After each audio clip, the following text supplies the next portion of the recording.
নমস্কার বন্ধুরা, আজ শেয়ার করব শীতের সবজি শিম দিয়ে হাতে মেখে মাত্র 10 মিনিটে মুখরোচক, মুখে লেগে থাকার মতো একটি নিরামিষ রেসিপি। যদিও রান্নাটা খুবই সাধারণ, তবে শীতের দুপুরে গরম ধোয়া ওঠা ভাতের সাথে খেতে জাস্ট অসাধারণ লাগে। আর এই ঠান্ডায় আর কোনো কিছুই রান্না করতে হবে না, শুধু এই এক পদ দিয়েই খাওয়া হয়ে যাবে। চলুন তাহলে দেখে নেওয়া যাক। তো প্রথমেই দেখুন, এখানে আমি 250 শিম নিয়ে নিয়েছি। আর শিমগুলো কিন্তু খুব ভালো করে পরিষ্কার করে ধুয়ে নিয়েছি। এবার আমি শিমের দুধারের আঁশটা ফেলে দেব। শিমের দুধারের আঁশটা ফেলে দিয়ে এবার আমি দেখুন শিমটা ছোট ছোট করে কেটে নিচ্ছি। আমি এখানে কিন্তু শিম ছোট ছোট টুকরো করে কেটে নিচ্ছি। আপনারা কিন্তু এর থেকে একটু বড়ও করতে পারেন, আবার এর থেকে কিন্তু ছোট করেও কাটতে পারেন, তবে যার যেভাবে সুবিধা। তো দেখুন আমি সমস্ত শিমগুলো একই রকমভাবে কেটে নিলাম। তো শিমটা কেটে নিয়েছি, এবার পাশে রেখে দিয়ে একটা মশলা বানিয়ে নেব। মশলাটা বানানোর জন্য প্রথমেই এখানে নিয়েছি 1 চামচ হলুদ সর্ষে আর নিয়েছি হাফ চামচ কালো সর্ষে। এবার এখানে দিয়ে দেব 4-5টা কাঁচা পাকা লঙ্কা। এখানে আমি কাঁচা পাকা লঙ্কা দিয়েছি, আপনারা কিন্তু কাঁচা লঙ্কাটাও দিতে পারেন। এবার এর মধ্যে দিয়ে দিচ্ছি সামান্য একটু লবণ। এবার এই লবণ, সর্ষেটা আর কাঁচা লঙ্কাটা খুব ভালো করে বেটে নেব। আর এই রান্নাটা কিন্তু একটু ঝালঝালি খেতে বেশি ভালো লাগে। তো দেখুন আমি সর্ষেটা একদম মিহি করে বেটে নিলাম। এবার এটা পাশে রেখে দিয়ে এখানে দেখুন আমি 1 চামচ নিয়েছি পোস্ত। আমি এখানে পোস্ত নিয়েছি, আপনারা পোস্তর বদলে সাদা তিলটাও নিতে পারেন। তো পোস্তটা দেখুন বেটে নিলাম। এবার তো আমি মশলাগুলো বেটে নিলাম। এখানে দেখুন নিয়েছি 2টো আলু। এটা কিন্তু নতুন আলু, এখন কিন্তু বাজারে নতুন আলু উঠেছে। আর এই নতুন আলু দিয়েই কিন্তু রান্নাটা করেছি।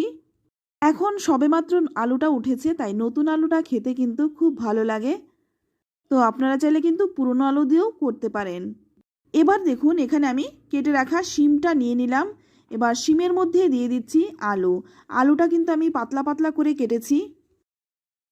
এবার দিয়ে দিচ্ছি বেটে রাখা সর্ষেটা। তো সম্পূর্ণ সর্ষে বাটাটাই দিয়ে দিলাম। ঝালটা কিন্তু আপনারা আপনাদের স্বাদ অনুযায়ী দেবেন। এবারে দিয়ে দিচ্ছি বেটে রাখা পোস্ত। তো সম্পূর্ণ পোস্ত বাটাটাই দিয়ে দিলাম। এবার এর মধ্যে দিয়ে দিচ্ছি 1 চামচ হলুদ গুঁড়ো, দিয়ে দিচ্ছি স্বাদ মতো লবণ। তো সর্ষে বাটার সময় লবণ আমি দিয়েছিলাম, তাই সে কথা মাথায় রেখে লবণটা দিয়ে দিলাম। এবার দিয়ে দিচ্ছি হাফ চামচ লঙ্কার গুঁড়ো। এটা আমি ঝাল লঙ্কার গুঁড়ো দিয়েছি। তো আমি আগেই বলেছিলাম রান্নাটা একটু ঝাল ঝাল হবে, তাই আমি আমার পছন্দ অনুযায়ী ঝাল দিলাম। আপনারা আপনাদের পছন্দ অনুযায়ী ঝালটা দিয়ে দেবেন। এবার দিয়ে দিচ্ছি 2 চামচ সর্ষের তেল। অবশ্যই এই সর্ষের তেলটা দেবেন। তো এখানে দেখুন আমি দিয়ে দিচ্ছি 2 চামচ ধনেপাতা বাটা। ধনেপাতাটা কিন্তু অবশ্যই বেটে দেবেন, নইলে কিন্তু রান্নার স্বাদটা পাওয়া যাবে না। আর এই সময় কিন্তু প্রচুর ধনেপাতা পাওয়া যায়। তো সমস্ত কিছু দিয়ে খুব ভালো করে মেখে নিলাম। এবার আমি দেখুন এখানে দিয়ে দেব একটা টমেটো। টমেটোটা কিন্তু আগেও দিতে পারেন, তবে আমি এখন দিয়ে দিলাম। টমেটোটা দিয়ে আবারও কিন্তু ভালো করে মেখে রেখে দেব। রান্নার অন্তত 10 মিনিট আগে এটা ভালো করে মেখে রেখে দিতে হবে। আর এটা কিন্তু আমি আধ ঘন্টা মেখে রেখে দিয়েছিলাম। এবার রান্নাটা করার জন্য প্রথমে কড়াই গরম করে নিয়ে এখানেই দিয়ে দিলাম 1 চামচ সর্ষের তেল। তেলটা ভালো করে গরম করে নিয়ে কড়াইয়ের চারদিকে লাগিয়ে নিলাম। তারপর দিয়ে দিচ্ছি মেখে রাখা শিম। তো বন্ধুরা, আপনারা কিন্তু অনেকভাবেই শিম রান্না করে খেয়েছেন, একবার এইভাবে খেয়ে দেখুন। একবার খেলে কিন্তু বারবার এভাবেই বানাবেন। তো শিমটা দিয়ে ভালো করে তেলের সাথে একটু নেড়েচেড়ে নেব।